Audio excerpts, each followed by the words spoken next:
doctor y amigo Alberto, te dejo en el uso de la palabra para que puedas iniciar esta importante charla. Hola, Leis. Gracias. Muchas gracias nuevamente. Tú me dices, ¿empezamos? Sí, creo que ya podemos ir empezando. Ok. Muy bien. De Entonces vamos repente a un centrarnos preámbulo. en las láminas. Vamos a centrarnos en las láminas. A ver.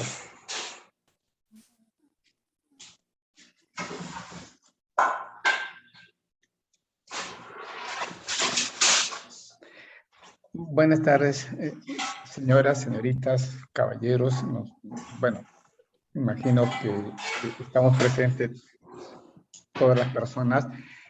Públicamente quiero agradecer a Leti por las invitaciones que siempre realiza y porque tiene, digamos, la virtud de poder organizar este tipo de charlas que, la verdad, es interesante. Como ciudadanos debemos estar enterados qué es lo que pasa alrededor de nosotros, de nuestra familia y en este caso, sobre todo, de nuestros niños, adolescentes, etcétera, ¿no?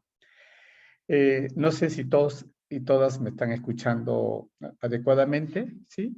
Asumo que sí. Sí se escucha. Sí, Ah, sí. perfecto. Muy bien. Miren, este tema del cáncer en niños o cáncer infantil también le denominan, o cáncer de niños y adolescentes también se le agrupa así. Es un tema muy complejo, muy complicado en nuestro país. Es un tema súper especializado, ¿no? Requiere de profesionales entrenados para manejar estos casos. Yo soy médico general, conozco el tema, pero quiero ser, digamos, claro.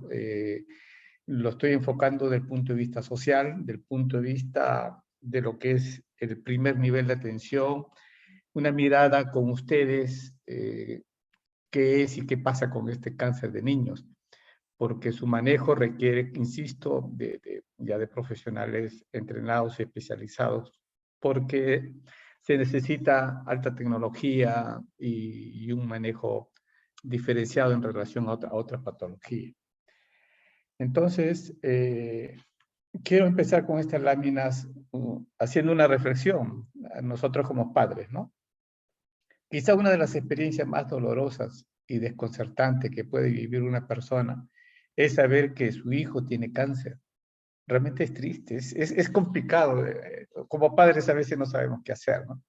Y una de las reacciones frecuentes junto al miedo, el dolor y la incertidumbre es querer saber más, conocer más sobre esta enfermedad, sus causas, su tratamiento y sobre todo, saber más cosas con las que podemos ayudar a nuestros niños a enfrentarse a los tratamientos que serán necesarios para combatir la enfermedad. Pero en la medida que vamos avanzando, nos vamos a dar, digamos, con la sorpresa que es muy difícil, muy complicado, a diferencia de las personas mayores.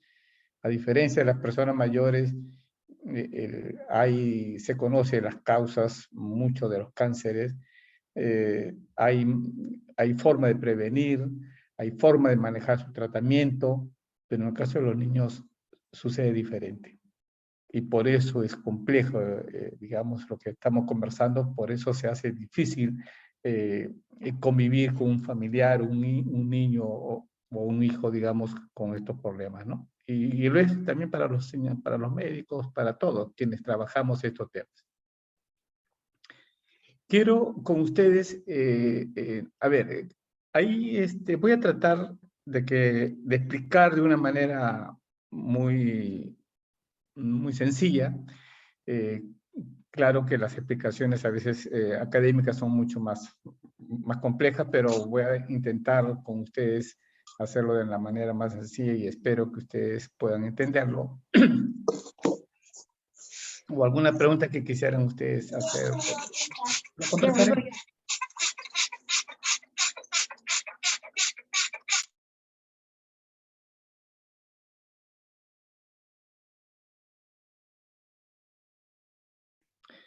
A ver, por favor, centrémonos en las láminas hay un puntero, no sé si todos lo ven. Voy a marcar con el puntero lo que corresponde a una célula. Esta es una célula, ¿no? ¿Lo están viendo? Y esta célula tiene al interior sus materiales genéticos. Esta célula es una célula normal.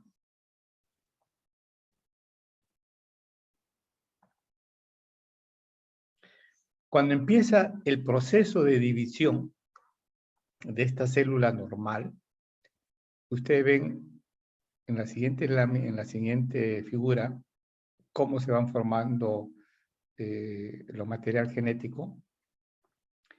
En la tercera figura ven ustedes cómo esta célula ha crecido un poco y en la parte central hay una especie de concavidad, ¿no?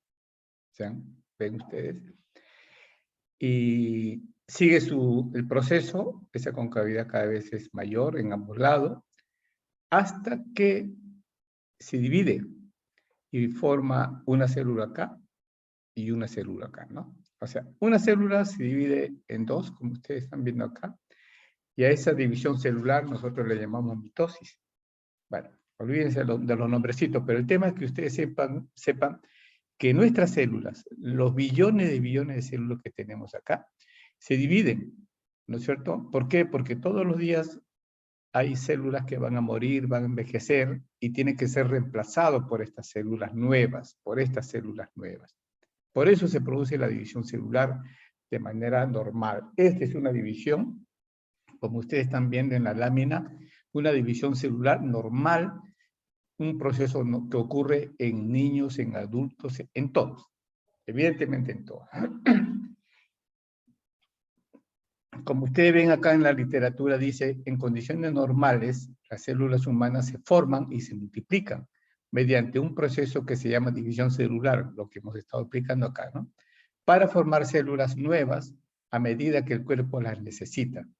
Cuando las células envejecen o se dañan, mueren y las células nuevas las reemplazan. Entonces, esto es lo que sucede todos los días con nuestro cuerpo, en ustedes, en nosotros. Estas células, el conjunto de células van formando los tejidos. O sea, millones de células forman los tejidos. Y luego el conjunto de esos tejidos forman los órganos, el corazón, el hígado, los pulmones, el cerebro, etc. Y evidentemente el conjunto de esos órganos forma pues el cuerpo humano. Más o menos esa es la composición, esa es la forma como en aspectos normales, ¿no?, se van desarrollando nuestro organismo. Le muestro esta parte, cómo es lo normal, para poder entender lo que sigue. Ven ustedes, aquí ya comenzamos a decir, oye, ¿qué cosa es el cáncer? Ustedes ven en donde estoy señalando en el puntero, son las células normales. Miren, en la parte, frente a su pantalla, en la parte izquierda. En la parte derecha también hay células normales, y acá lo dice, ¿no? Células normales. Sin embargo, las células que están en la parte del centro son las células cancerosas. Estas son las células cancerosas. ¿Y por qué son cancerosas? Como ustedes ven acá, ya la característica de estas células de acá no es igual que estas normales, ¿se dan cuenta? Esto pintado de azulito es el núcleo.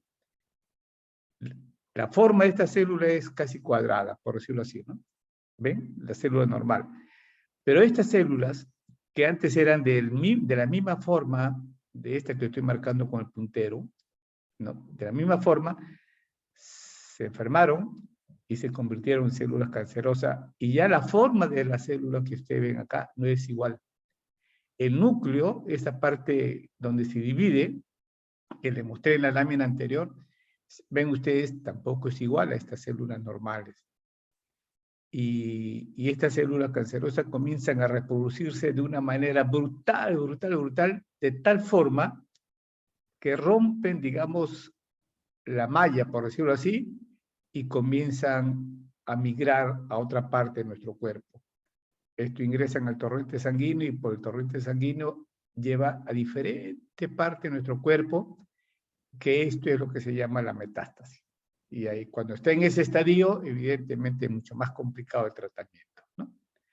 Entonces, si ustedes ven en la parte de la literatura, dice, el cáncer es una enfermedad por la que algunas células del cuerpo, este de acá, la del medio, se multiplican sin control y se diseminan a otra parte del cuerpo. Es posible, dice, que el cáncer comience en cualquier parte del cuerpo humano, formado por billones de células, billones. El cáncer es una de las principales causas de muerte en nuestros niños y en nuestros adolescentes.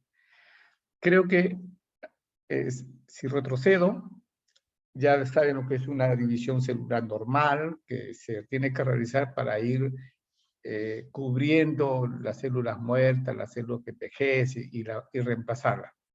Sin embargo, acá también se replican, como ustedes ven, las células cancerosas, pero esto es a una velocidad mucho, pero mucho mayor, y por eso es que va generando estas enfermedades denominado cáncer, ¿no? A ver, vean las figuras ustedes, ¿ya? Yo lo voy a ir guiando. Vean las figuras. En el lado izquierdo dice normal. Así son los tejidos. Cuando se hace un corte y se pone en el microscopio, nosotros vamos a ver de esta característica. En la parte superior, media superior, ustedes van a ver donde está el puntero, una cantidad de células apiladas ahí, y por debajo de ellas hay otro grupo de células, vean, ¿no? De una forma similar casi todas, su núcleo muy parecido todas, luego viene otra capa, vean ustedes este tipo de capa de células, es otra capa, todas muy parecidas, el núcleo también muy parecidas, luego viene otra capa de células, todas muy parecidas como ustedes ven, y los núcleos también muy parecidos. Esto se reproduce en forma normal, la primera lámina que les mostré sucede acá, en este grupo. Cuando hablamos de hiperplasia, hiper significa mayor o cantidad, mayor cantidad, ¿no es cierto? Ya ustedes ven en la parte esta que estoy mostrando el puntero de células apiladas, es similar, pero ustedes ven que comienzan, digamos, a aparecer mayor cantidad de células casi en una sola capa. Miren la cantidad de células que hay casi en una sola capa. Miren, aquí hemos visto, por decirle, una capa, dos capas, tres capas, cuatro capas, cinco capas. Aquí hemos visto una, dos y tres. Entonces, miren cómo se va, pero siguen siendo células normales, pero ya apiladas en mayor cantidad. Entonces, a partir de aquí a veces aparecen los tumores benignos, ¿no es cierto? En este grupo de células. Pero en esta, donde dice displasia, ustedes van a ver ahí donde, miren los núcleos de estas células y la forma de estas células es diferente a las dos anteriores. Entonces ya aquí ya estamos hablando de células que se van, digamos, volviendo cancerosas. Va a depender del tiempo. O sea, pero están en su mismo lugar. ¿Se dan cuenta? Está ahí, ya esta línea de células apiladas que estaban acá en las dos anteriores, aquí prácticamente ha disminuido, si ustedes ven. Pero ya en el cáncer, esa línea se rompen, la célula ya está invadido todos los tejidos, ya hay una sola capa. Acá había 5 capas, en la primera, normal, y en la última, prácticamente una sola capa, rompieron, digamos, el cerco, por decirlo, y comenzaron a invadir los tejidos adyacentes. Este es el proceso, cómo se va formando el cáncer de todo tipo en diferentes partes de nuestro cuerpo. Entonces, acá en la literatura dice, la estructura nuclear de las células cancerosas experimentan cambios que dan como resultado un núcleo grande, ustedes están viendo acá el núcleo grande, de forma irregular, y modificaciones en los cromosomas, que es un tema ya mucho más bioquímico, biológico, ¿no? Bien, bueno, son una lamidita que solamente como cultura general es necesario que lo sepamos como sociedad, como persona, como familia, como padres, como lo que somos, ¿no? Entonces, vamos a ir definiendo qué es el cáncer. Existen dos categorías principales de cáncer, ¿no?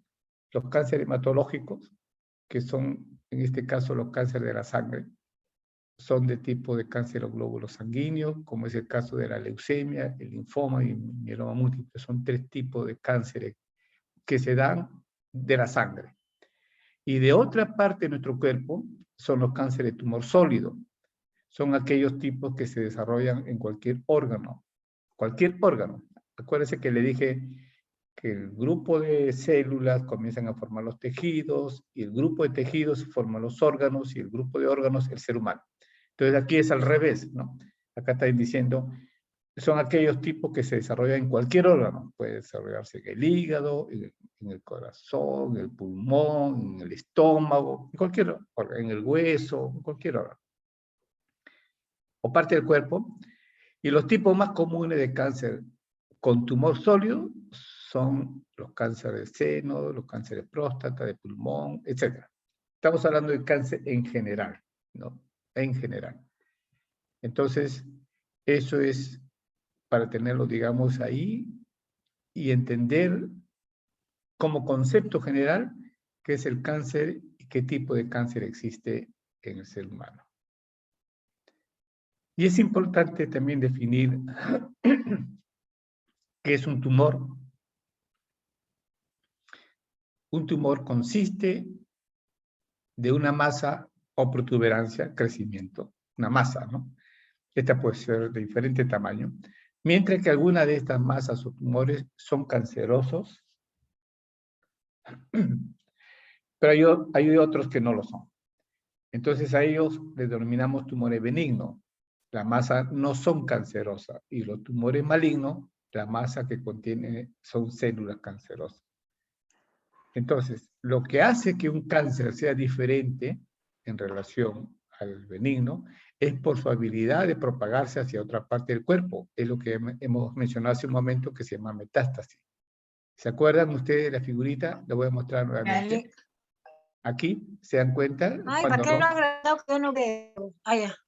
Cuando rompen el cerco acá y sale de su hábitat y comienzan a trasladarse a otra parte por esta vía, por la vía sanguínea, ¿no? Eso es lo que nos está diciendo aquí la literatura. Mientras que los tumores que no son cáncer, o sea, son benignos, están ahí nomás, en el mismo sitio, ¿no?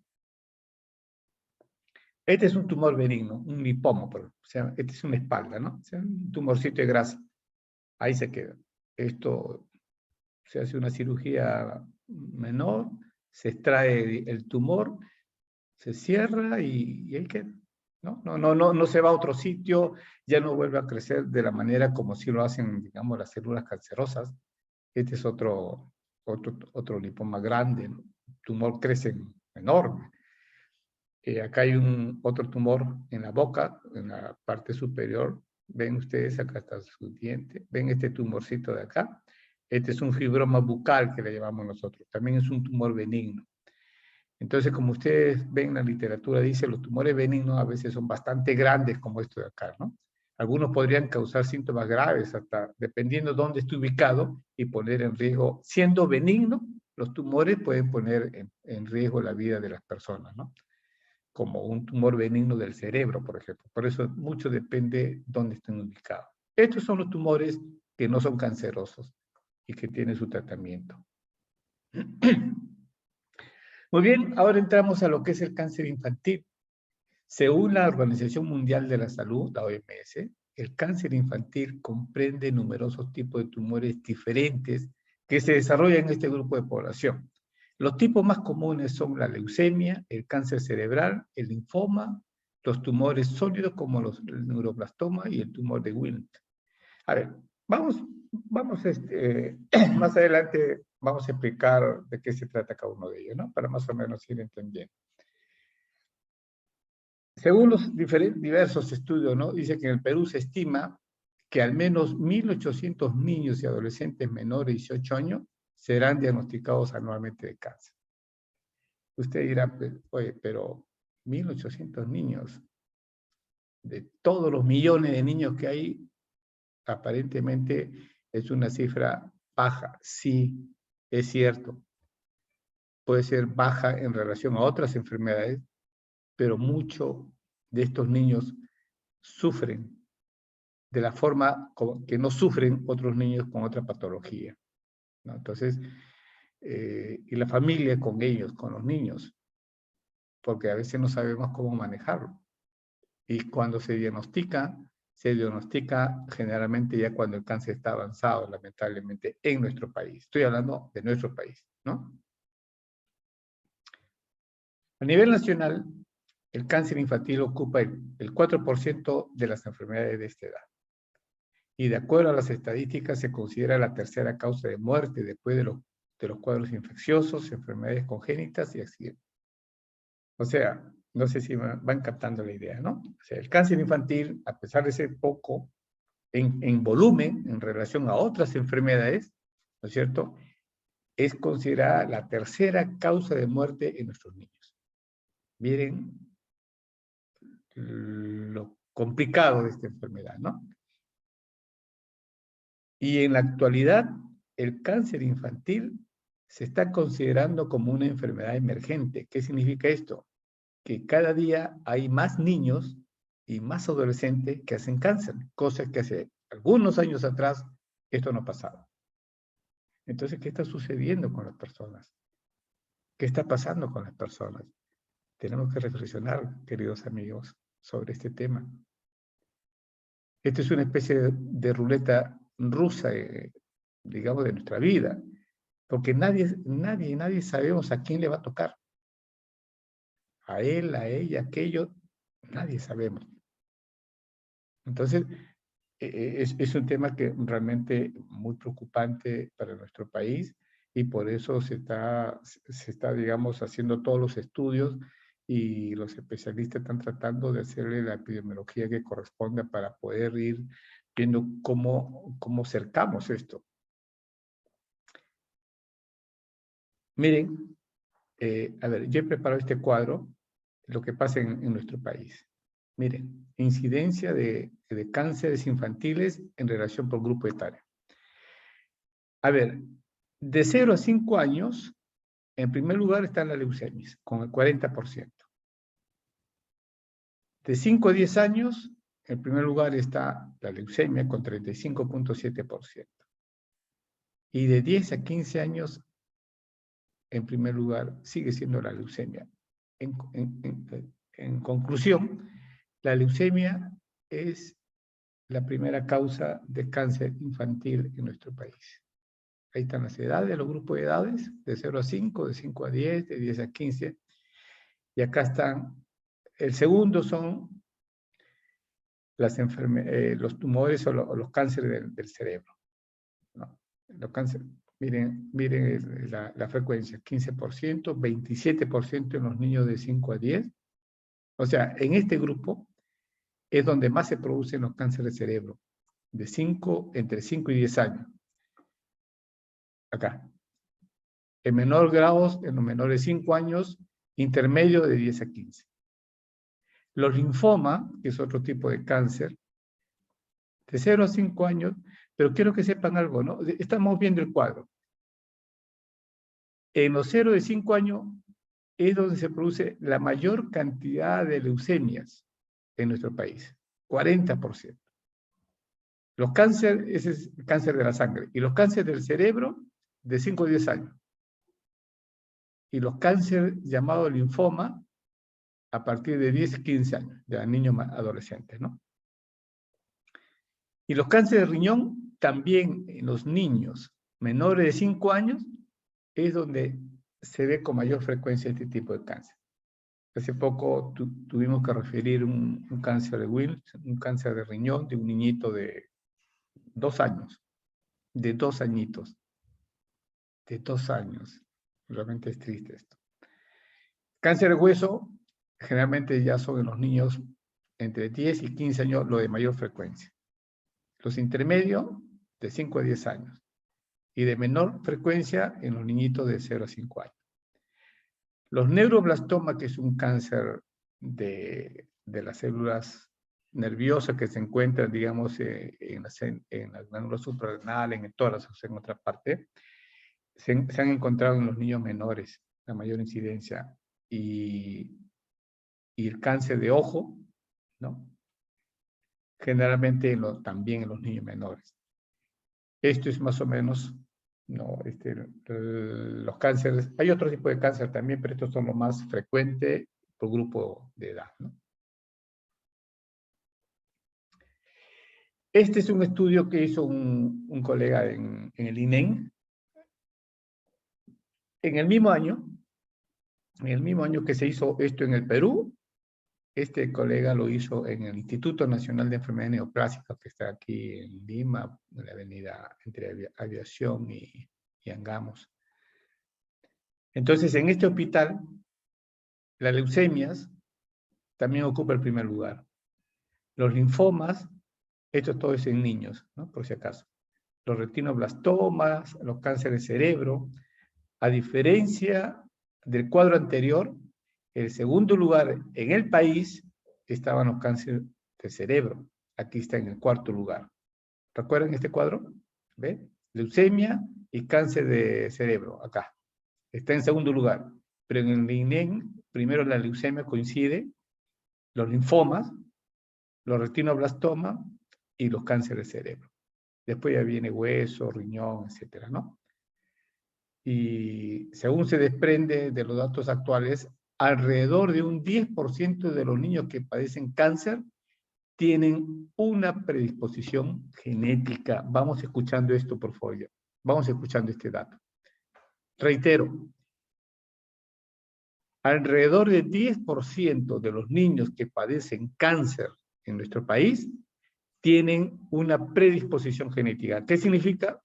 Que en sus genes han heredado el cáncer. Del 100% de niños, en sus genes han heredado. O sea, de padres que no teniendo cáncer, algunos de ellos, pero que tienen codificado el cáncer, han heredado a sus hijos el cáncer. Entonces, nosotros somos una línea de sucesión de seres humanos. No es que a los 15 años somos uno, a los 30 somos otro, ¿no? A los 60 somos otro. Cuando nacemos somos... No, no, no. Somos desde la generación anterior, de los anteriores, y seguimos nosotros. Nosotros somos desde que estamos en el vientre materno, desde que nacemos y seguimos en infancia, niños, seguimos en adolescencia, jóvenes, adultos, o sea, somos una sola línea de sucesión. Por lo tanto, el abordaje de la salud tiene que ser de esa manera. Sin embargo, acá estamos tocando un tema que atañe solamente a los niños. No, estamos tocando un tema que atañe a los niños, a los antecesores y a los que los niños cuando crezcan, a quién van a heredar algunos códigos relacionados al cáncer. ¿De acuerdo? Fíjense. Entonces, no, mis abuelos fueron así, yo soy diferente, sí, pero traemos los códigos genéticos de ellos, pues, aunque yo sea así, ¿no? Entonces hay que cuidarnos, porque a la primera que nos descuidemos, ya sea por diferentes razones que vamos a explicar más adelante, podemos hacer la enfermedad. Y uno dice, pero yo como sano, yo hago ejercicio todos los días, hago lo que ustedes quieran. Pero si nos descuidamos, podemos o pueden aparecer enfermedades que no nos imaginamos nunca, ¿no? Pero mis padres fueron perfectos, nunca tuvieron nada. Claro, morfológicamente, pero de repente en sus códigos ya había, digamos, la enfermedad, que cuando nos los transmitieron a nosotros y nosotros nos descuidamos, ¡pum!, hacemos la enfermedad. Quiero que vayan entendiendo esa parte. De eso se trata esta exposición. No se trata que ustedes sepan estos nombres técnicos fastuosos, no, no, no. Se trata que entendamos nosotros de qué estamos hablando cuando hablamos de cáncer infantil. No estamos hablando solamente del cáncer del niño, no estamos hablando solamente del cáncer del adolescente, no, estamos hablando de todo lo que nos pasa como seres humanos, como familia, como descendiente o como lo que vamos a heredar. Quiero que me entiendan esa parte, por favor. Porque si no entienden esa parte va a ser complicado que ustedes puedan entender cuáles son las características fisiopatológicas de la leucemia, cómo se... No, no, olvídense. Esos son para los que manejamos el tema. Aquí hay que entender con estos datos que estamos alcanzándole cómo es que tenemos que ver al interior nuestro desarrollo, expuesto en un contexto. Ese contexto que lo vamos a ver dentro de un momentito, vamos a ver una lámina muy bonita. A ver, según la Organización Mundial de la Salud, dice, a diferencia de lo que ocurre en los cánceres de los adultos, escuchen por favor bien, a diferencia de lo que ocurre en el cáncer en los adultos, en nuestros niños y adolescentes, lo estoy subrayando, ¿eh? Se desconocen las causas de la inmensa mayoría de los casos de cáncer infantil. Reitero, a diferencia de los adultos, se desconocen las causas de la inmensa mayoría de los cánceres infantiles. Por ejemplo, nosotros sabemos que el cáncer de cuello uterino, ¿no es cierto?, es producto de un virus llamado el papiloma humano. Y que ese virus se aloja en esa parte del cuerpo de la mujer y que nosotros haciendo un estudio podemos descubrir si el cáncer es, si es que hay una lesión incipiente y por lo tanto podemos curarlo. Bacán, ¿no es cierto? Pero en nuestros niños no podemos hacer eso.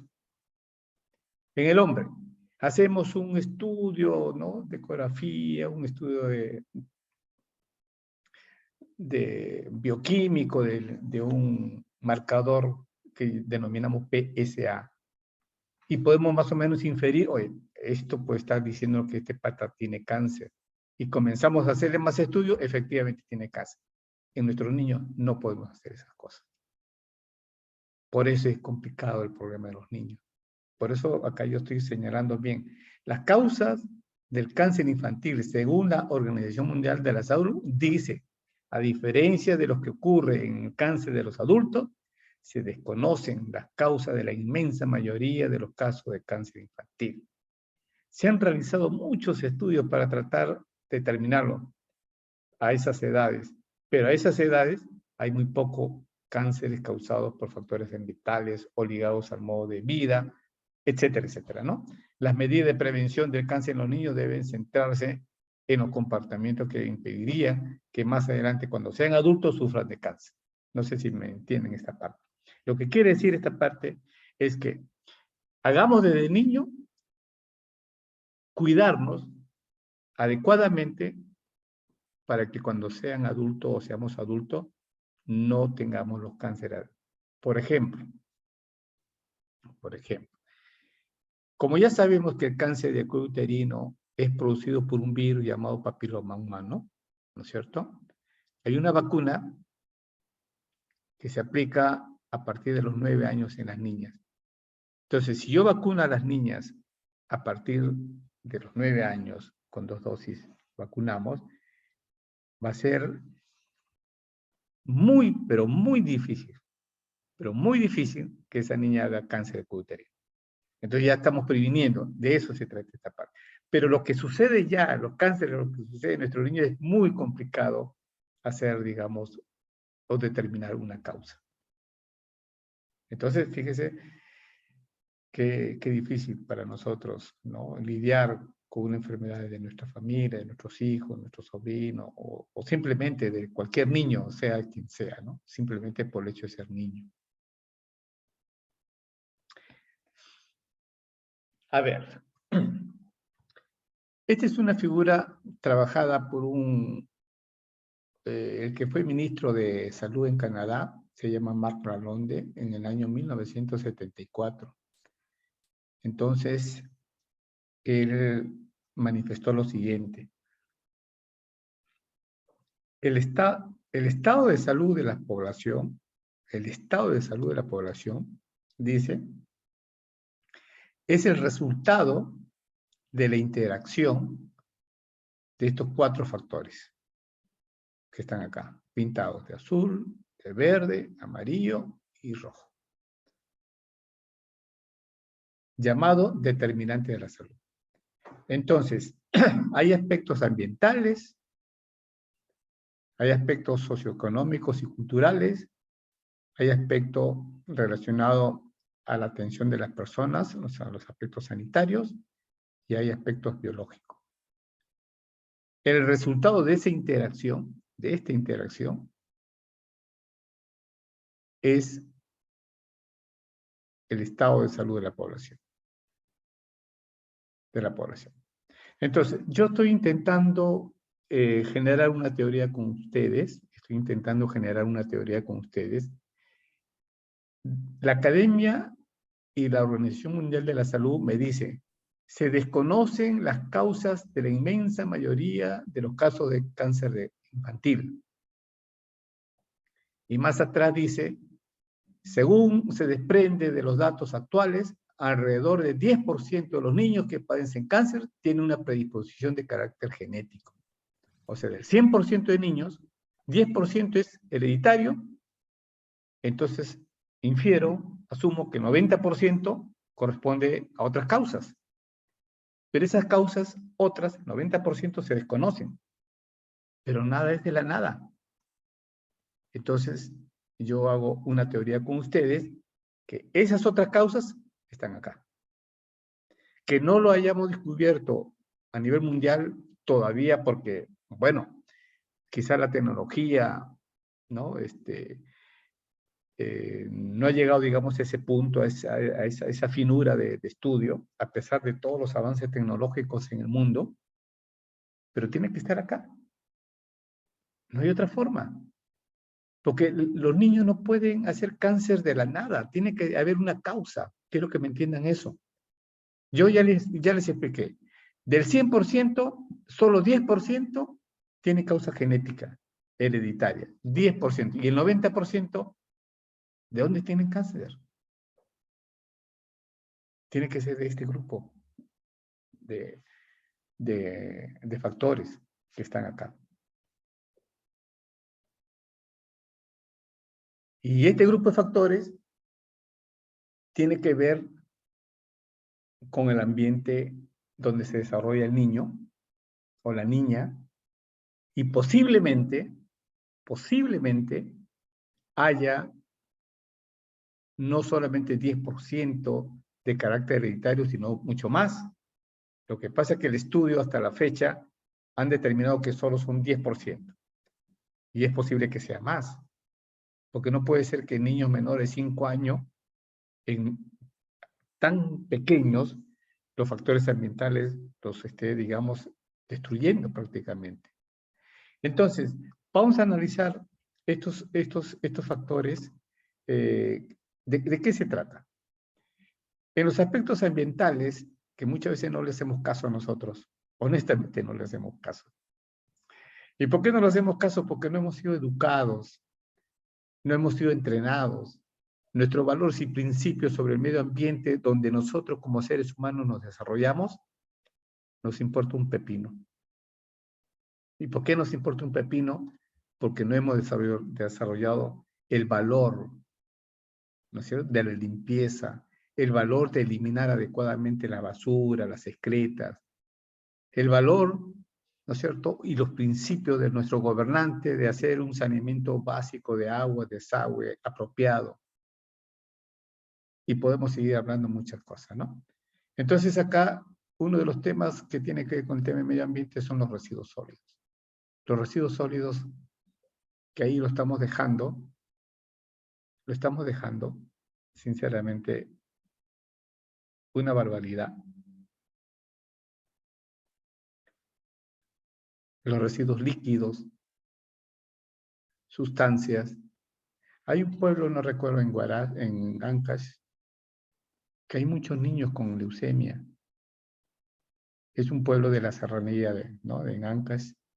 ¿Y qué hacen ahí la gente? La gente usa mucho estas sustancias para curar, entre comillas, a las plantas que se enferman, ¿no? Son los órganos fosforados, son estas sustancias que es posible que esté, digamos, contaminando el medio ambiente, ¿no es cierto? Y está afectando a la población y evidentemente de cualquier edad. Puede ser hay gente que tiene esos elementos en casa y es posible que esté emanando en el medio ambiente y esté afectando a los niños, etcétera, etcétera. Son teorías empíricas que uno lanza, ¿no? Que no se ve, pero ahí están. La calidad, sobre todo esto, ¿no? La calidad del agua que consumimos nosotros mismos, ¿no? Cuando hacemos hervir el agua y dejamos un depósito, siempre hay un sedimento, porque el agua está ahí detenida, ¿no? Pero cuando no está detenida esa agua, la tomamos y evidentemente con ello preparamos nuestros alimentos y evidentemente nos estamos contaminando. Lo que pasa es que nuestro cuerpo es generoso y la contaminación durará años y de repente recién hacemos la enfermedad, ¿no?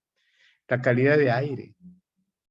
Mire alrededor de nosotros y qué aire estamos respirando.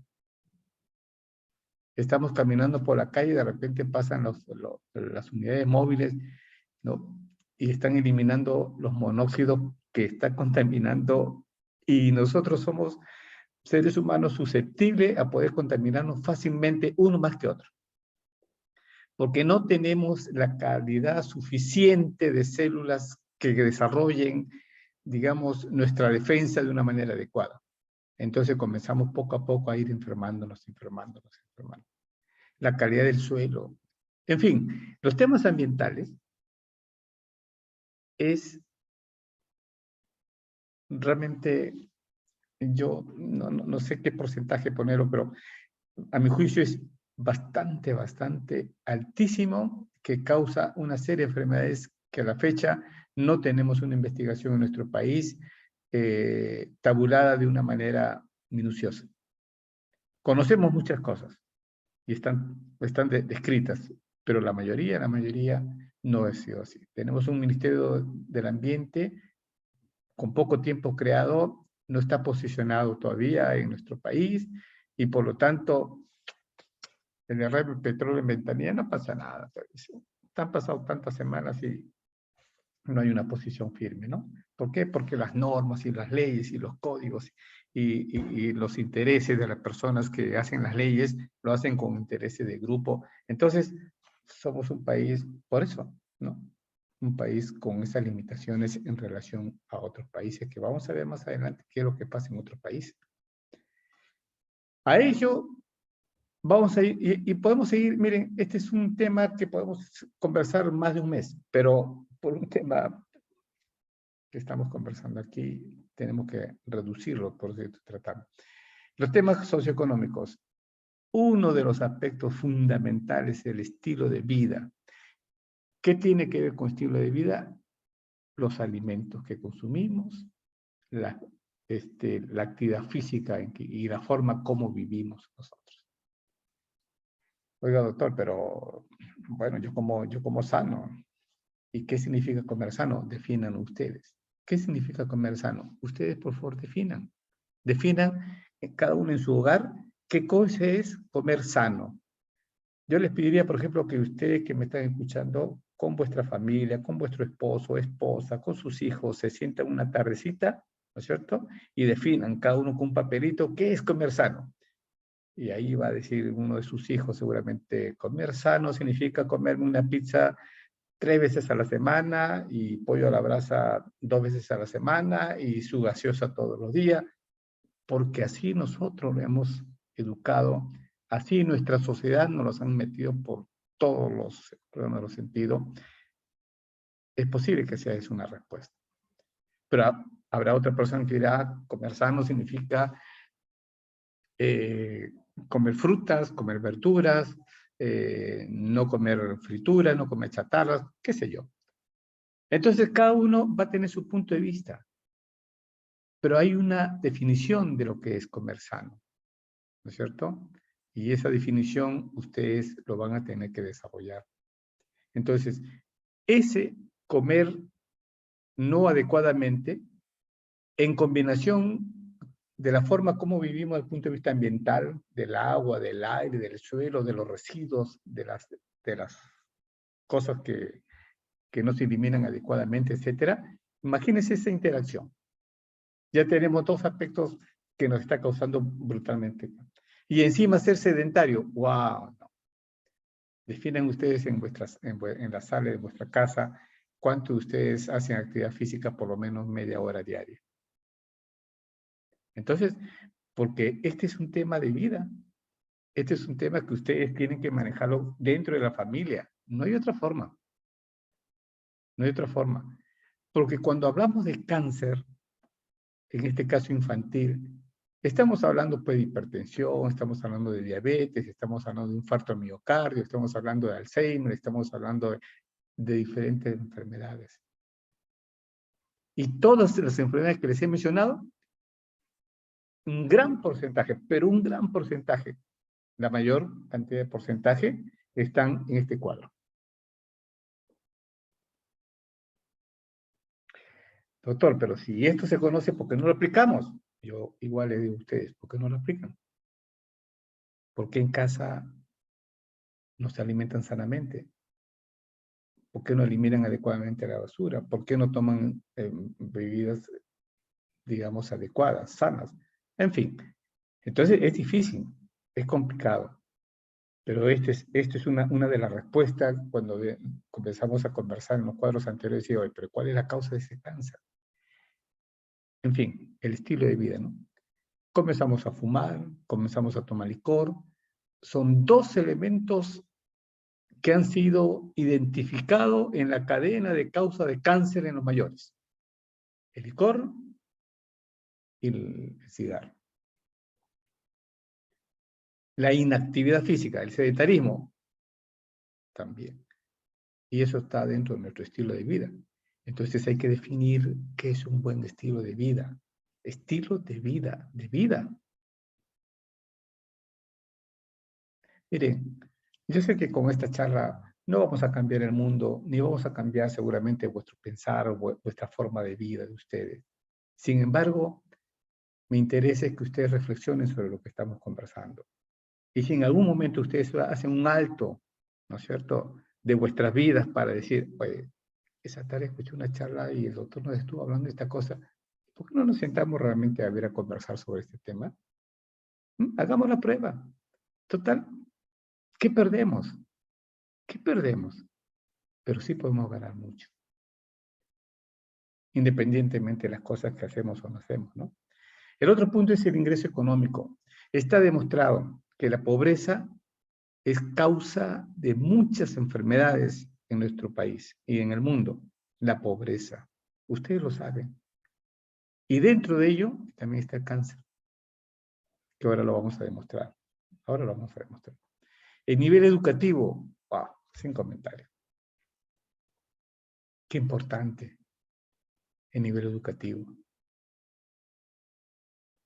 Miren, cuando nosotros estudiemos, cuando estudien nuestros hijos, enséñele a estudiar no para que ocupen el primer puesto, sino para que sepan y hagan bien las cosas.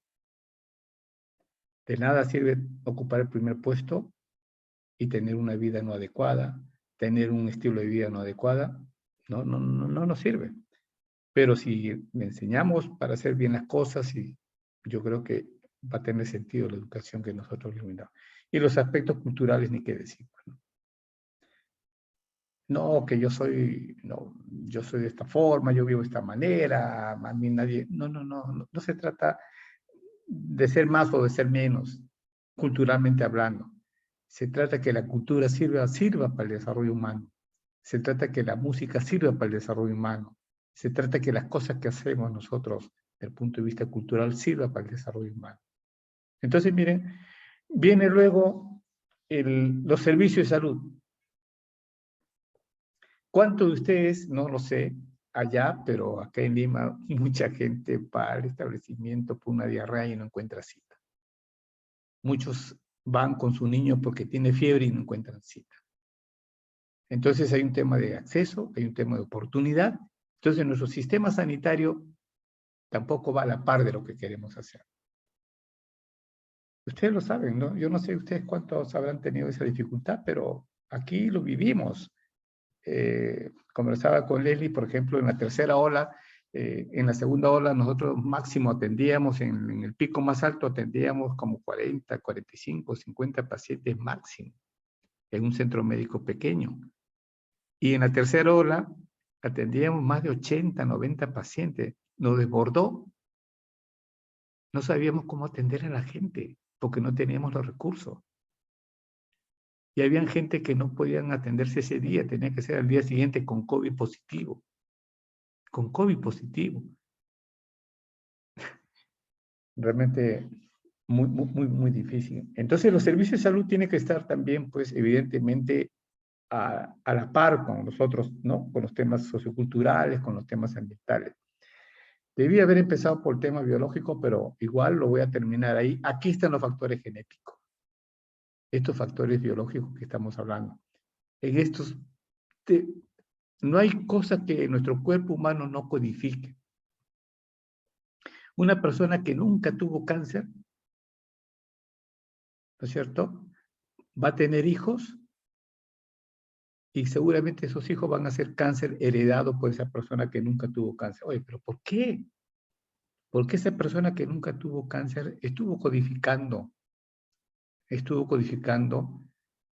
¿no es cierto?, la enfermedad. Él no lo hizo o ella no lo hizo, pero en sus genes está, y cuando procrean, está ahí impreso en sus genes el gen del cáncer. Que los hijos, cuando los aspectos ambientales, los aspectos socioeconómicos o la atención inoportuna de la actividad sanitaria interactúan negativamente, es posible que hagan ellos el cáncer. Entonces, miren, qué interesante este cuadro. Insisto, podemos ir hablando, yo podría hablar, este cuadro es maravilloso. Punto por punto podríamos estar haciendo un taller y podríamos estar haciendo, pero por lo menos sepan ustedes, conózcanlo y vean que esto es lo que nos rodea a nosotros y que la salud responde a la interacción de todas estas cosas, no de una sola cosa. No de una sola cosa, no porque como mal, no. El comer mal simplemente es un elemento. El no dormir adecuadamente es otro elemento. El no hacer actividad física es otro elemento. El no tomar agua adecuadamente, el no beber agua limpia es otro elemento. No son solamente eso. Están los aspectos biológicos, están las atenciones, etc. Entonces, yo mencioné que estaba haciendo una teoría con ustedes, que dónde está el 90% de las causas de los cánceres de nuestros niños. Entonces tiene que estar acá, no puede estar en otro sitio. Y no lo van a encontrar. No lo van a encontrar ustedes, porque ya la Organización Mundial de la Salud ya mencionó, por ahora no sabemos las causas de los cánceres de nuestros niños. Hay niños que ya nacen con cáncer, por Dios, ya nacen. Yo le puse un cuadro de 0 a 5 años, ya nacen con leucemia, ya nacen con retinoblastoma. ¿No es cierto? Bien. Miren acá. Este es un cuadro de una bibliografía que más o menos explica lo que yo estoy comentando con ustedes. Miren, por favor, ¿ya? ¿Cómo se relaciona la edad con el cáncer? Este es otro tema, pero yo lo voy a usar para las cosas que estamos conversando en este momento con ustedes. Lo voy a usar de esta manera. Acá tenemos un niño sano, aparentemente, ¿de acuerdo? O sea, no hay ningún cambio del ADN. Y los cambios genéticos para generar el cáncer es en el ADN, ¿de acuerdo? Pero resulta que cuando es adulto, miren acá en el centro, ya existe cambio del ADN. Pero esta persona no hace la enfermedad, pero esta persona procrea. Entonces transmite ese cambio de ADN, lo transmite a sus hijos. Él no tuvo la enfermedad, pero el hijo va a tener la enfermedad. Y en los mayores, el cambio genético es mayor. Por eso que muchos cánceres aparecen en la edad avanzada, porque el cambio genético se realiza con mayor frecuencia. Este es un cuadro, yo lo estoy explicando, pero se entiende, yo espero que lo estén entendiendo. Acá en la literatura dice, en la mayoría de los casos, los cambios genéticos que causan cáncer se acumulan de forma lenta al envejecer. El riesgo de cáncer aumenta con la edad avanzada. Claro, mientras más edad tenga, el riesgo de tener cáncer es mayor, porque es donde los cambios del ADN, los cambios, se producen mucho más que en la edad adulta, pero en la edad adulta se produce también. Insisto, esta persona no tiene cáncer, pero en su código genético ya existe. Y esta es una posibilidad de que nuestro niño, cuando procree esta persona, nuestros niños nazcan, digamos, con cáncer que estamos conversando. Muy bonito este cuadro. Y explica lo que estamos conversando en los cuadros anteriores. ¿Qué causa los cambios genéticos? ¿Qué causa los cambios genéticos? ¿Sí me entiende, no? O sea, esos cambios genéticos normales que tenemos nosotros, ¿qué es lo que hace que cambie? Uno, la herencia. Las radiaciones ultravioletas, las sustancias químicas. ¿Se acuerdan ustedes este cuadro? Acá está. Los factores ambientales, los factores socioculturales, los sanitarios, los biológicos. ¿Vamos acá? Igualito, lo mismo, pero en otra figura. Exactamente lo mismo en otra figura. La herencia está acá. ¿Se acuerdan? Biológicos, factores genéticos, factores hereditarios. Radiación ultravioleta, medio ambiente, medio ambiente, medio ambiente. Sustancias químicas, medio ambiente, nuevamente. Los virus, medio ambiente, o son biológicos. Estilo de vida, tabaquismo, división celular. Las divisiones celulares, escúchenme por favor, generalmente es normal, porque tiene que producirse más células para reemplazar a las viejas o a las que se mueren.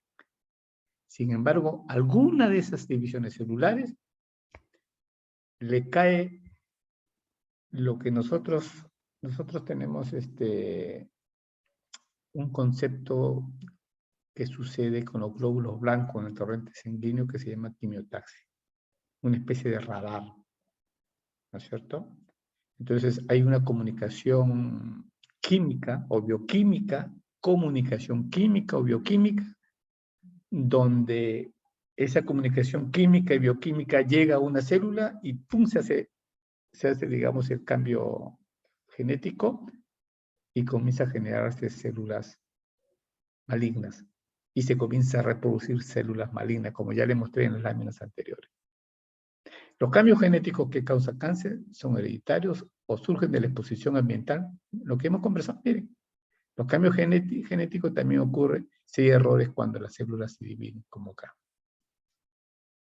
Otro cuadro muy bonito, que podríamos estar explicando muchas cosas, ¿no? Para ir entendiendo integralmente, a pesar que las causas del cáncer de niños no lo conocemos.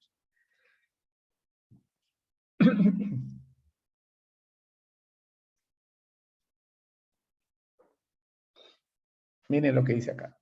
¿Cuál es la clave del éxito para curar a un niño con cáncer? Por favor, grábenselo. Grábenselo porque mucho va a depender de ustedes en cuidar a sus niños, en hacerle seguimiento, en identificarlo, si es un niño aparentemente normal o hay algo que está pasando en nuestros niños. Entonces, lo que nos salva a nosotros, lo que nosotros podemos salvar a nuestros niños, como no conocemos las causas, ¿no es cierto?, es detectarlo a tiempo. Un niño que detectamos la enfermedad, cáncer, a tiempo, ese niño se va a curar. Pero un niño que detectamos cuando ya el cáncer está avanzado, es muy difícil y es posible que ese niño se nos vaya. Entonces, mire, está en nosotros, los padres, la familia, los mayores, la sociedad, la comunidad, en estar observando a nuestros niños, Acá dice, ¿no? La demora en la remisión de un paciente con cáncer y la iniciación tardía o suspensión del tratamiento puede significar la diferencia entre la vida y la muerte. ¿Dónde se produce la demora? Puede producirse demora por parte de los padres en el reconocimiento de los síntomas. Puede producirse demora en la respuesta de la enfermera, el médico, el pediatra en el sistema de salud. ¿De quién depende el diagnóstico oportuno? Realmente la responsabilidad es de todos. Se lo repito, por favor, porque no hay otra.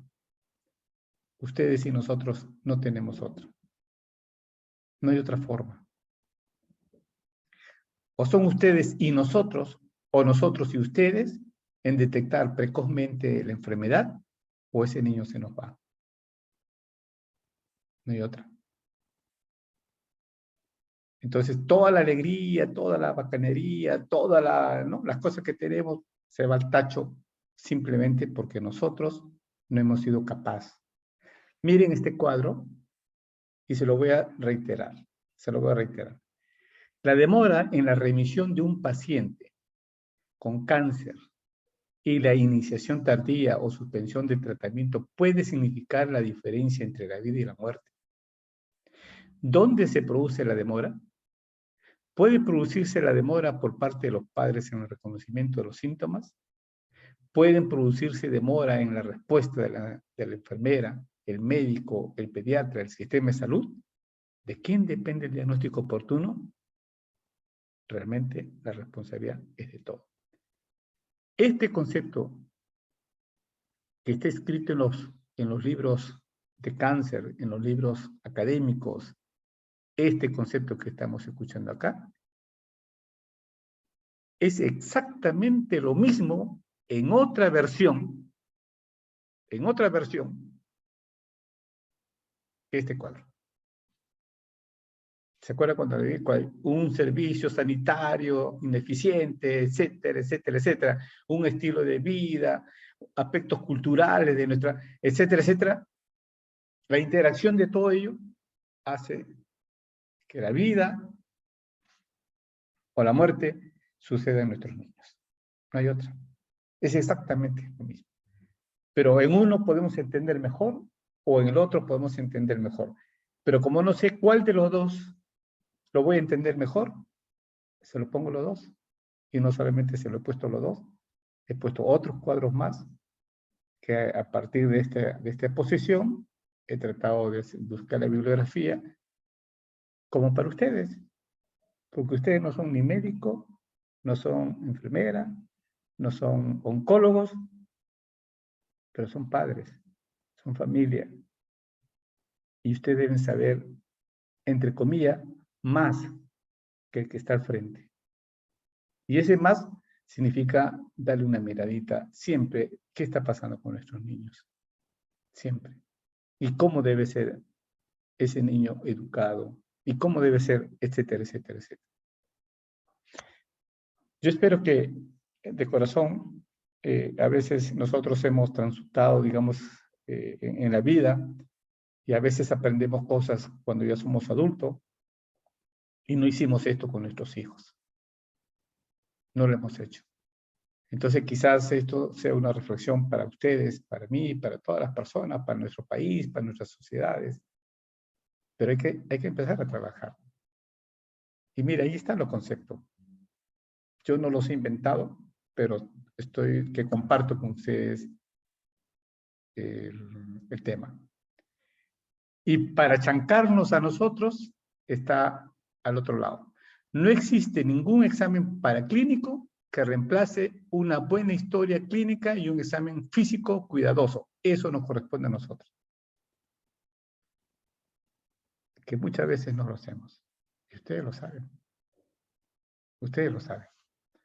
Entonces, ¿por qué muchas veces no lo hacemos? No lo sé. No, ustedes saben la respuesta. Yo también quizás, pero quiero decir ahora, no lo sé. Pero lo que sí sé es que sí nos enseñaron a hacer ese tipo de examen. Sí sabemos hacerlo. Pero la desidia, etcétera, etcétera, etcétera. Al final somos personas de la misma sociedad de donde ustedes vienen. Entonces es un tema que tenemos que trabajar, como dice acá, realmente la responsabilidad es de todos, ¿no? Entonces, muy bien, doctor. Entonces, ¿cómo reconozco yo? ¿Cómo tengo que observar a mis hijos? ¿Cómo tengo que hacer? Muy bien. A ver, aquí hay alguna idea, ¿no? Síntomas que pueden sospechar cáncer en niños. Si yo veo que el niño es pálido, está decaído, inapetente, nosotros conocemos a nuestros niños, ¿no? Todo está bien, perfecto, un juguetón, todo, pero de repente, de la noche a la mañana, hoy, este hijo está medio pálido, está decaído, ya no tiene la alegría de antes, ya no come bien, y está anémico, y lo tratamos progresivamente, pero le doy fierro, le doy un vaso, lo alimento, pero sigue igual anémico. O sea, no hay respuesta al tratamiento. De repente tiene marca de sangrado en la nariz, en las encías. Aparecen, digamos, algunas coloraciones en diferentes partes de su cuerpo que le llamamos nosotros equimos, petequias. O tiene dolor de hueso, o tiene fiebre mayor de 7 días. Entonces, estos signos, estos síntomas que vemos acá, es posible que ya sea una leucemia. Entonces, es aquí cuando tenemos que llevarlo al médico y decirle, doctor, pasa esto, y ahí, como lapa, vulgarmente hablando, pegarse al médico para que el médico haga un buen examen y lo derive a donde tiene que derivarlo si es que no es el especialista. Un cáncer, por ejemplo, de cerebro. Los niños comienzan a aparecer dolor de cabeza frecuente, hay sensación, los niños dicen, me ajusta la cabeza, comienzan a tener náuseas, vómitos sin causa aparente, hay problemas de la visión, hay que estar pensando en estos cánceres de cerebro. Yo le estoy poniendo varios aspectos, pero de repente basta que ustedes vean un síntoma, un signo, y síganlo, van a aparecer después los otros. No es que todos estén al mismo tiempo, por si acaso, aclaro esto, ¿no? Puede estar apareciendo un solo signo y nada más, y ya puede estar haciendo cáncer el niño, ¿no? Los linfomas, ¿no? Que comienzan a ver algunos puntitos en el cuello, en las axilas, o en la ingle. No respira bien, tiene tos en el riñón. Comienzan a aparecer, digamos, unos bultos enormes. Le duele los huesos. En los retinoblastoma vemos los ojos, hay un círculo blanco central en el ojo inmediatamente. Este cuadro es importante que nosotros lo tengamos en cuenta para más o menos tener una idea cómo hacer Nosotros no somos médicos, pero puedo tener este cuadro y con este cuadro, sin ser médico, yo me puedo guiar, porque lo veo a mi niño todos los días, mañana, tarde y noche. Y como lo veo mañana, tarde y noche, me puedo dar cuenta de algunos de estos puntos que están aquí en este cuadro. ¿Me entienden? Y esto va a hacer que el diagnóstico sea precoz. Y al tener el diagnóstico precoz, la posibilidad de que este niño mejore y se cure de cáncer es evidentemente mucho mayor. De eso se trata este tema. ¿Y por qué, queridos amigos? ¿Saben por qué?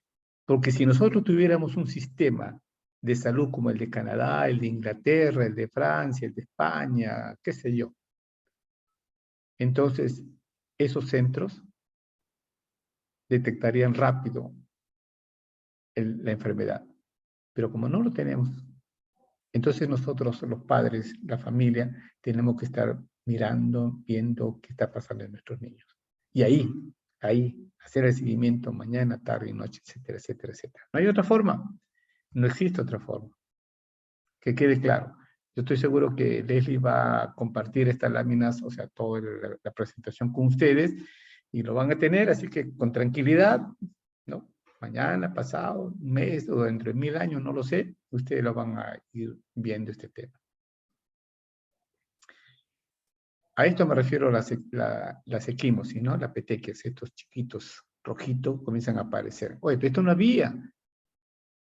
De repente el niño dice, mamá, me he golpeado. No, me ha salido esto y nosotros le decimos, sí, seguro que estás golpeado. Ah, no te preocupes, eso te va a pasar. Y de repente ya no hay esto, sino comienzan a aparecer por acá. Mamá, pero ya acá también. No, Eso te va a pasar, hijo, no te preocupes, tú eres fuerte. Contigo no va a pasar nada. Y pasan los días, comienza a palidecerse, comienza a tener fiebre, comienza a tener, ya la enfermedad se está complicando. O comienzan a aparecer. Estos son los signos de leucemia. Miren, así aparece. ¿No? O sea, de la nada, entre comillas, aparecen eso. Por eso son, y no sabemos las causas, porque nunca se golpearon, nunca, nada. Simplemente comienzan a aparecer estos signos. Este es el linfoma, ¿no? Comienzan a aparecer estos ganglios, miren acá eso, ¿no? En ganglio a nivel cervical.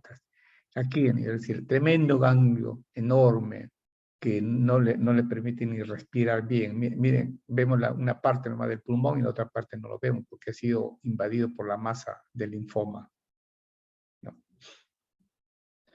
Esta es la retinoblastoma, ¿no? Miren, miren esta mancha media blanquecina.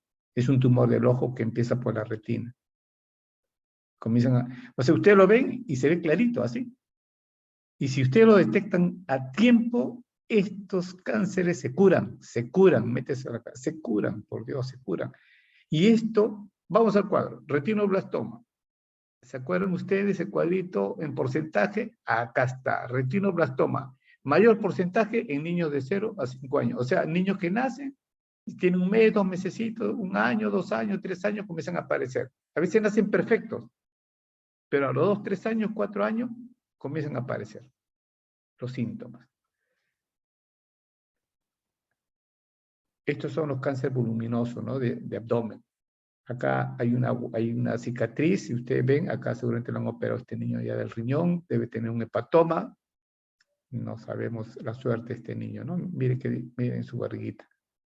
No, seguro tiene parásitos, sí, pues, pero un parásito no crece tanto al estómago, el abdomen, miren. Puede ser un hepatoma, o sea, un cáncer de hígado, un cáncer de riñón, que ya hemos conversado. Son los tumores abdominales. Entonces, el cáncer es una de las principales causas, ¿no es cierto? Es una de las principales causas de mortalidad en la niñez, perdón, y en la adolescencia. La probabilidad de que un niño sobreviva a un diagnóstico de cáncer depende del país en que vive. ¿Dónde vivimos nosotros? En Perú y en Chononpois, en el Perú. No vivimos en Inglaterra, no vivimos en Francia, ni en Estados Unidos, ni en Canadá, vivimos en el Perú. Entonces dice la literatura, según la Organización Mundial de la Salud, miren acá, magnitud del problema, según la Organización Mundial de la Salud. El cáncer es una de las principales causas de mortalidad en la niñez y adolescencia. La probabilidad de que un niño sobreviva a un diagnóstico va a depender del país en el que vive. En los países de ingreso alto, desarrollados, más del 80% de niños afectados de cáncer se curan. Pero en muchos países de ingresos bajos, como el nuestro, se curan menos del 30%. Esa es la realidad real, queridos amigos. Esto es lo que no queremos escuchar. Esto es lo que no queremos ver. Esto es lo que no entendemos.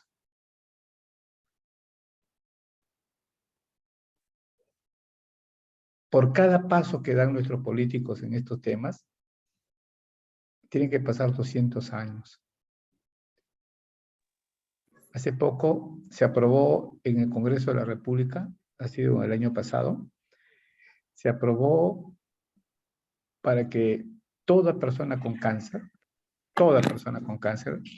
tenga tratamiento gratuito, tenga bueno, aparte de salud o el CIS. Y lamentablemente creo que hasta ahora no sale el reglamento. Sin embargo, quiero comentar algo. ¿Quién hizo esta ley? ¿Quién propuso este proyecto de ley? Una congresista que tuvo cáncer y que tuvo que lidiar día a día, semana a semana y mes en el INEM para que ella pueda ser tratada. Como le pasó a ella, gracias a Dios, en el buen sentido lo digo, tuvo la visión de decir, no, en nuestro país la gente no tiene por qué morirse de cáncer.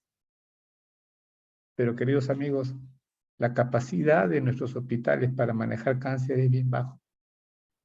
Entonces, el tema de la enfermedad es la oportunidad. ¿Cuántas veces, no sé ustedes, han tenido diarrea, han ido a un centro médico y dicen, ya tiene cita para dentro de una semana? O sea, dentro de una semana, usted va a estar con diarrea, sin atención médica. O que la cita sale. Ese es el tema, señores. Ese es el problema que tenemos que lidiar. Pero por otro lado, también estamos nosotros, que tenemos que cuidarnos. Si yo sé cómo está el sistema sanitario, por Dios, cuidémonos también nosotros. Creo que queda claro. Está claro esto, ¿no? Lo que le estoy diciendo ahora. Hace un momento se lo dije. Depende en qué país vives para ver el pronóstico de curación de este cáncer en niños. ¿Y por qué?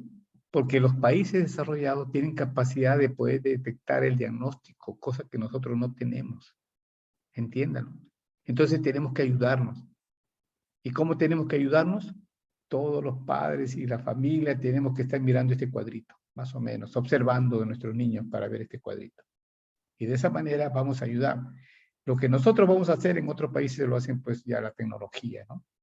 Acá, lamentablemente, es muy escaso.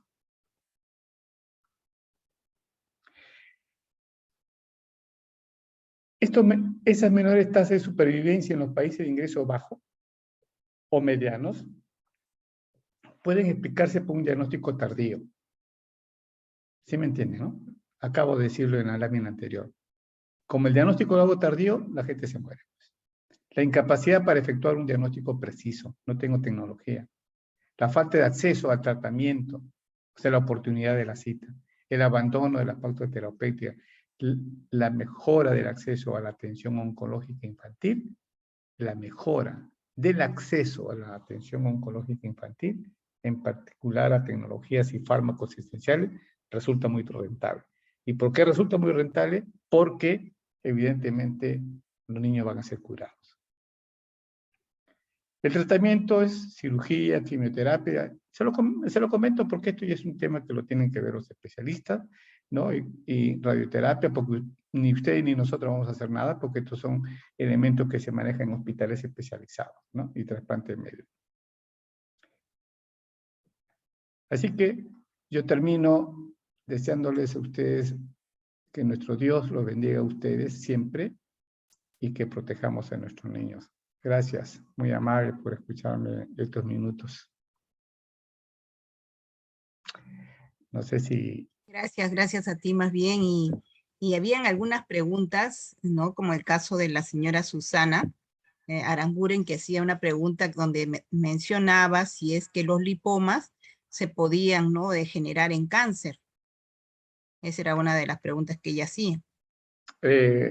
Generalmente los lipomas tienen una larga data, sin embargo, dice la literatura que los tumores benignos, si sigue un buen tiempo y las condiciones ambientales y de todo lo que hemos conversado son inadecuadas, podría convertirse en un cáncer.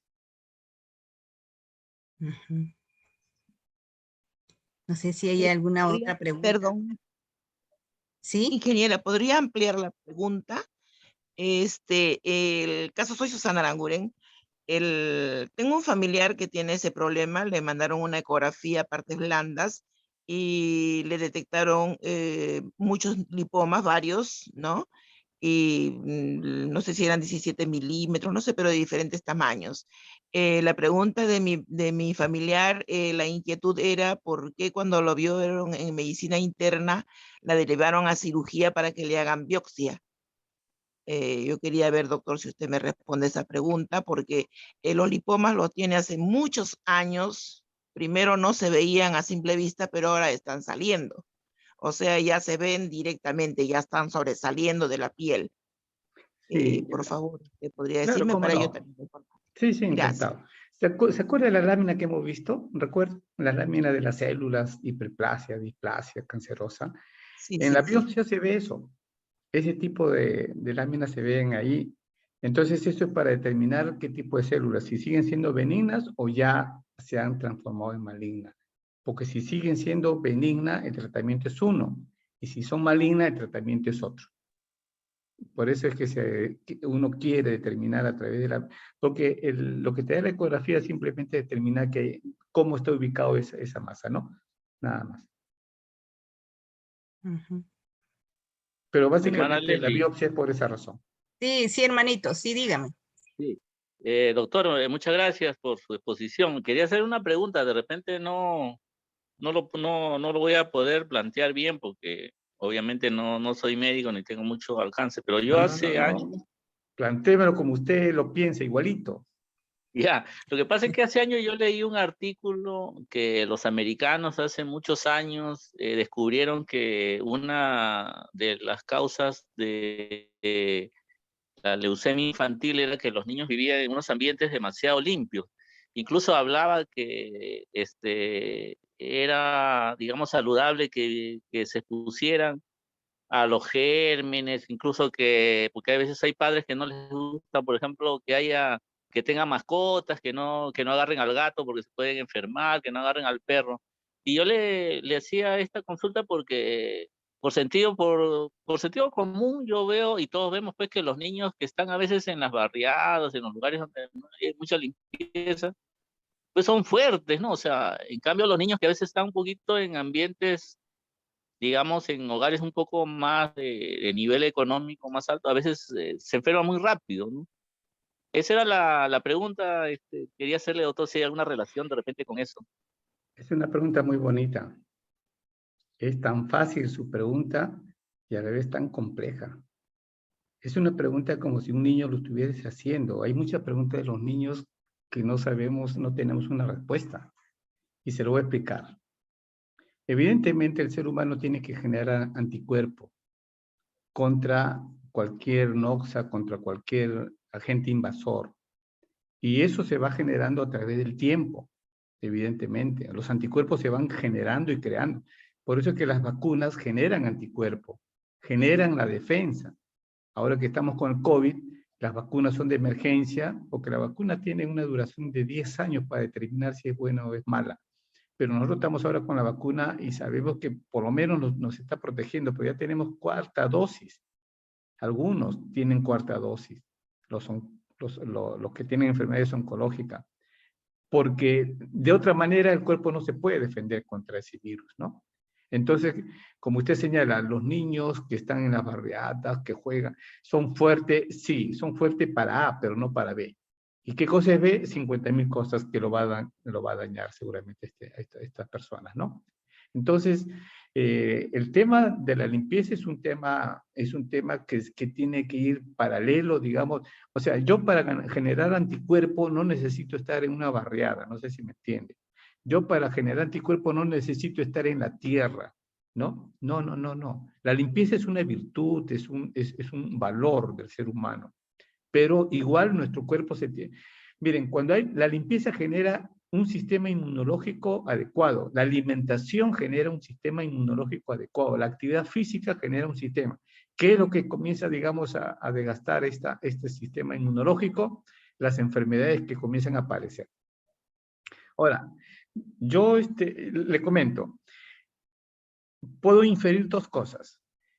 Que este artículo que usted ha leído lo hayan presentado de una manera o se haya interpretado de otra forma, porque todas las literaturas hasta la fecha de organismos internacionales dedicados al control de la salud, como la Organización Panamericana de la Salud, la Organización Mundial de la Salud, y los libros académicos que estudiamos en medicina, a la fecha, las leucemias y todos estos, se desconocen las causas. Porque si lo conociéramos, lo trataríamos con facilidad. No habría problema. Pero como no lo conocemos, entonces nos dificulta realmente manejar estas enfermedades, ¿no? Así que, en concreto, el sistema inmunológico de la persona, el sistema de defensa de las personas, tiene que ver con nuestro estilo de vida, nuestra alimentación, nuestras actividades físicas y, evidentemente, con principios y valores de limpieza, de aseo, que forma parte. La Biblia habla del aseo. Los hindúes hablan del aseo, estoy hablando de 300, 400 años antes de Cristo, ¿no? Entonces, como una medida, digamos, de enfrentar a las enfermedades, ¿no? Pero el sistema de defensa en nuestro cuerpo tiene diferentes maneras de defenderse, ¿no? Hay sistema inmunológico, humorales, que le llamamos nosotros, celulares, que le llamamos nosotros, etcétera, etcétera, ¿no? Pero sigo pensando que si se hubiera, digamos, publicado la causa de la leucemia de la forma como usted lo está señalando, ya habría, pues, una respuesta de poder curarlo pronto. Gracias, doctor. Muchas gracias. No, qué ocurrencia. Buenas noches. Disculpe, ¿puedo aportar algo o ya está con la hora? No, ¿Va? por favor. Sí, sí. Ya. Buenas noches. Yo tengo un caso, digamos, similar. En mi familia ha habido antecedente de cáncer. Entonces, yo tengo una de las menores de mi niña, siempre sufría constantemente con fiebre, había semanas que se la pasaba durmiendo, no comiendo, muy delgadita ella, todo. Y decía, ¿por qué la fiebre? ¿Por qué la fiebre? Y fiebre alta, siempre constantemente al hospital, aseguro unas inyecciones, las amigas están inflamadas y punto. Pasó el tiempo, seguía constantemente así. Me voy al seguro, donde vi una campaña que había venido de Lima, y lo ve, me dice, estos bultos que tiene en la garganta es algo raro, decía, pero qué raro. No le veo bien, dijo, te voy a hacer tu transferencia a Lima. Se fue con un diagnóstico que no era presentido. Entonces me fui a Lima, entré el mes de enero, y justo en diciembre, todo ese tiempo ha estado en exámenes. Cuando me va a decir el doctor, ¿sabes qué? Me dijo la ecografista, ella vino con un bulto. Ahora me miraron, los dos, porque eran dos que se le ha ramificado toditito sus bultos, son varios bultos que tiene ahora. O sea, como que hubieran hecho como unas uvitas. Así, bastante, qué raro. Y ellos me miraron, pero no me decían nada. Y yo veía que mi hija así constantemente iba, venía. Entré en diciembre y sí haciendo su cita tras cita, yendo, viniendo y entrando a todas las áreas que tenía que entrar. Vi niños, lamentablemente, vi niños con cáncer y todo. Mi niña le llevan a operar porque yo quería que le opere para ver todas esas situaciones. Entonces el doctor, pues también él sorprendido, ¿no? No, me dice el doctor, qué raro, me dice. Sale de la sala de operación, me dice, señora, su niña, le hemos encontrado un bulto que le hemos escarbado hasta el fondo. Me dio a entender y me señaló como que el dedo de la mano era un poquito grandecito, así. En tamaño, le hemos llevado para patología y le hemos escarbado hasta acá, hasta sacarle. Bueno, su tratamiento, todo me vine, pero al ver los exámenes no tenía nada, o sea, no era maligno. Y ahora que ha crecido mi niña, ya me vine con ese diagnóstico, siempre sufre, ya no de fiebre, algunas veces que rara vez haya hecho fiebre ya, con dolores de estómago, que le duele, que acá ya, punto. Creció un poquito, iba a engordar, no engordó, delgadita se quedó, chiquitita se quedó. Y no sé, yo hasta ahora yo estoy bien porque la veo muy bien, todas sus actividades y todo. Pero no sé más, porque de ahí no me dije, ¿sabes qué examen hazle? Pero le hice de todo. Allá me pidieron de todo. Y así fue su tratamiento. Por eso yo ahora no sé, porque como yo el año pasado murió una sobrina de 10 años con cáncer, se cayó de cabeza y se golpeó la cabeza y eso fue todo. En 2 meses, 3 meses ya la niña se murió. Y rapidito, nadie sabía nada, se sorprendieron. El doctor le dijo que no, dijo ya, señores, deje así nomás, ya no pueden tocarla ya porque ya no pueden operar, porque ya espera que se vayan. Y así fue. Pues te digo, tengo antecedentes, pero de mi niña yo no lo sé. ¿Cómo estará ahora? Yo le digo, pues voy al seguro, siempre me atienden, todo, pero normal de ahí nomás. Ese es mi caso y también siempre estar detrás a ver de las enfermedades que digan los niños, pues, ¿no? Y así, porque es lamentable ver niños así con cáncer. Lo he visto y lo he vivido. Lo Gracias. entiendo. No, le entiendo. Gracias por contarnos su experiencia. Sí, a veces se presenta así las enfermedades, tal cual usted la ha mencionado, ¿no? Por eso le decía que en medicina cada caso, cada niña o cada niño es un caso. No, por mucho que se parezca, cada caso, es un... Y lo importante es que usted le hizo el seguimiento y le hicieron todas las pruebas, etcétera, etcétera. Y yo lo que le sugiero es, cada cierto tiempo hágale su control, siempre obsérvela. ¿Cuántos años ha pasado de su operación? Ella tenía 8 años, 7, 8 años por lo menos, 9 ya para 9, 8 años para 9 ya, porque 7 años, así como ese tiempo fui al hospital, y ahora ya tiene 16 años, pero ahora me Claro. sufre con dolor de cabeza. Me duele a veces la cabeza, me duele la cabeza, y a veces estás tranquila y se relaja, pero yo creo que es más por su estrés, por este de la pandemia, todo, Sí, y puede así ha ser. estado. Es complejo, sí, puede ser una migraña, puede ser muchas causas, ¿no? Siempre bueno, pero qué bueno, señora, que usted hizo el seguimiento y yo le sugiero que siga haciéndolo, hasta donde usted pueda, siga haciéndolo. Y haciéndole sus controles, haciéndole su control. Si fuera algo maligno, ya se hubiera manifestado, de la forma como usted me está comentando, ¿no? Ya han pasado varios años, ya se hubiera manifestado de una manera, pero gracias a Dios, aparentemente ha sido algo benigno, ¿no? Y bueno, eso está ahí y hay que seguir observándolo como le comento. Doctor, buenas Muchas noches. Buenas muchas noches. gracias.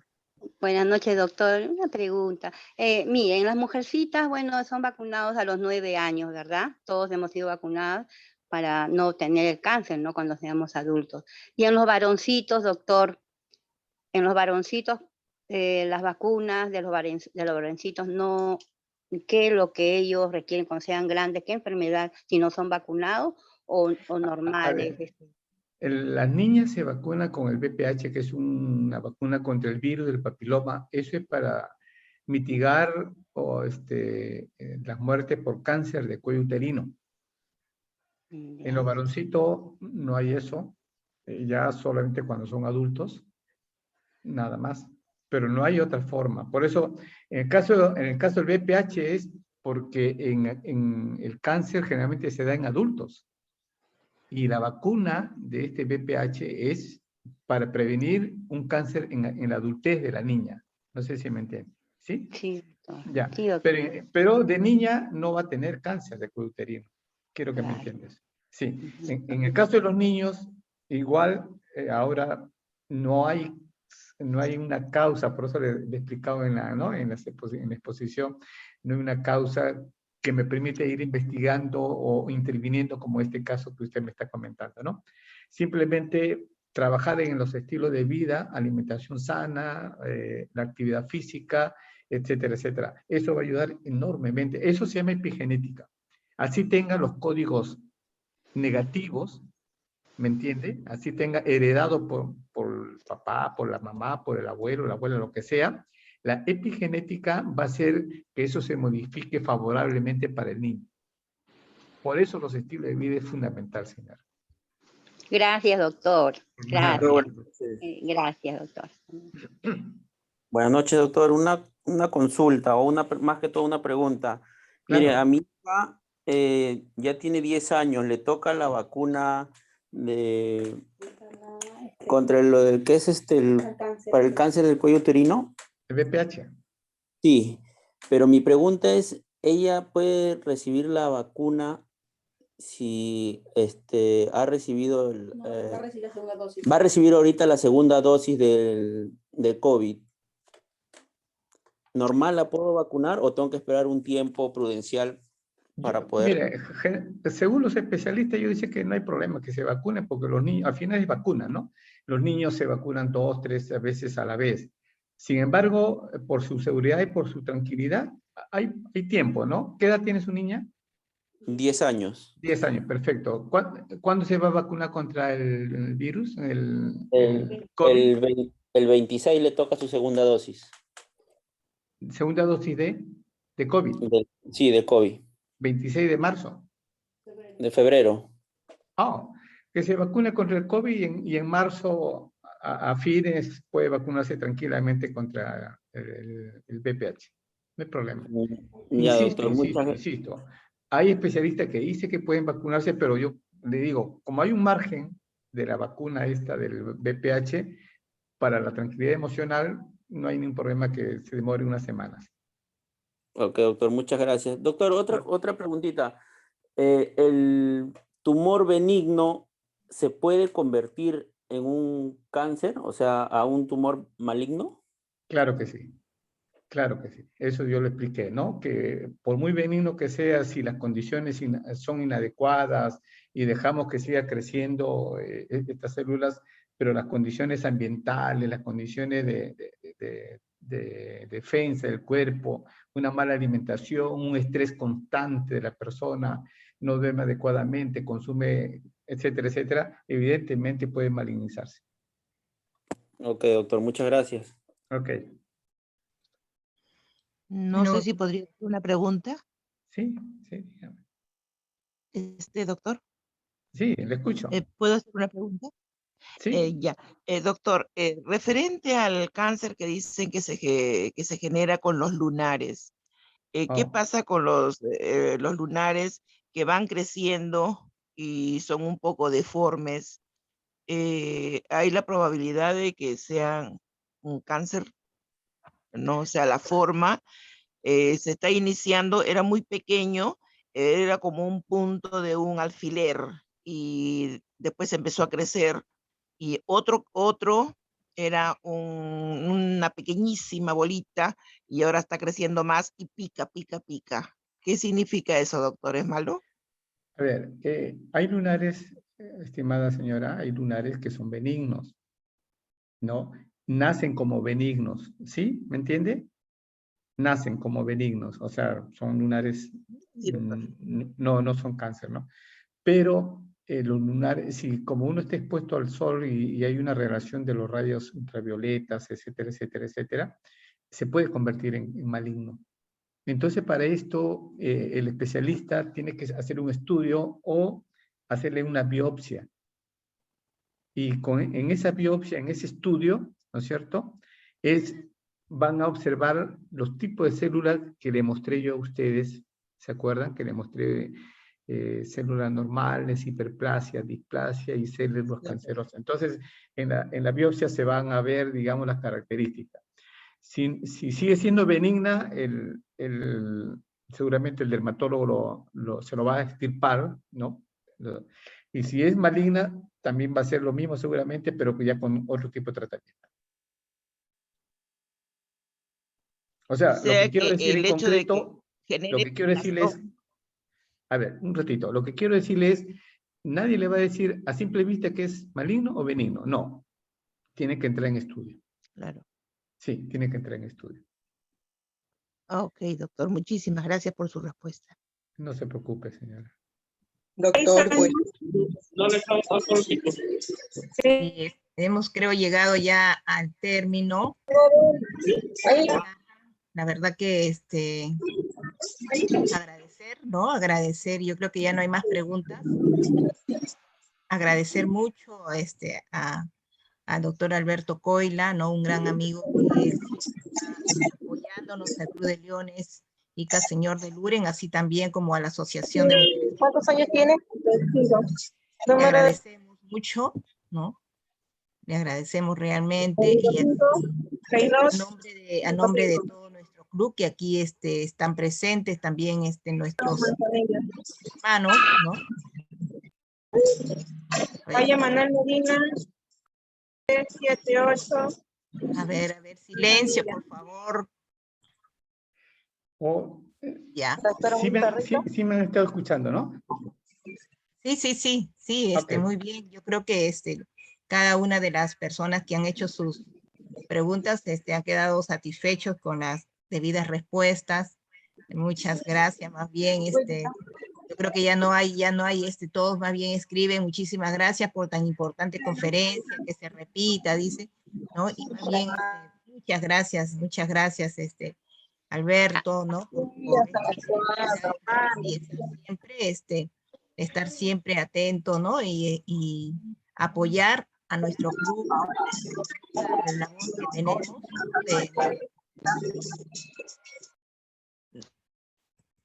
dentro de nuestras actividades, ¿no? Y que una de ellas es justamente la prevención del cáncer infantil como una de las metas globales. Muchas gracias porque siempre nos has apoyado, siempre nos apoyas y yo creo que gracias por todos esos conocimientos que nos brindas y sobre todo de la manera tan didáctica como lo expresas y que yo creo que todo lo entendemos muy bien y estamos totalmente satisfechos y contentos. Gracias a todos los participantes también, ¿no? Por haberse dado su tiempo para este tema tan importante y que es necesario pues seguir, ¿no? Todas las recomendaciones que acaba de señalarnos el doctor. Y bueno, pues muchas gracias a todos, gracias una vez más, querido amigo, ¿no? Muchas gracias y ya nos estaremos viendo en otra oportunidad. Y gracias a todos y que nuestro Dios los bendiga siempre. Gracias. Gracias a ustedes. Gracias, Leli. Un abrazo para ti. Chao. Igualmente. Cuídense, Igualmente. chicos. Cuídense, Muchas señoras. gracias. Muchas gracias, doctor. Gracias. Mujeres parconenses, muchas gracias. Gracias. A ustedes, a ustedes. Gracias. Chao. Chao.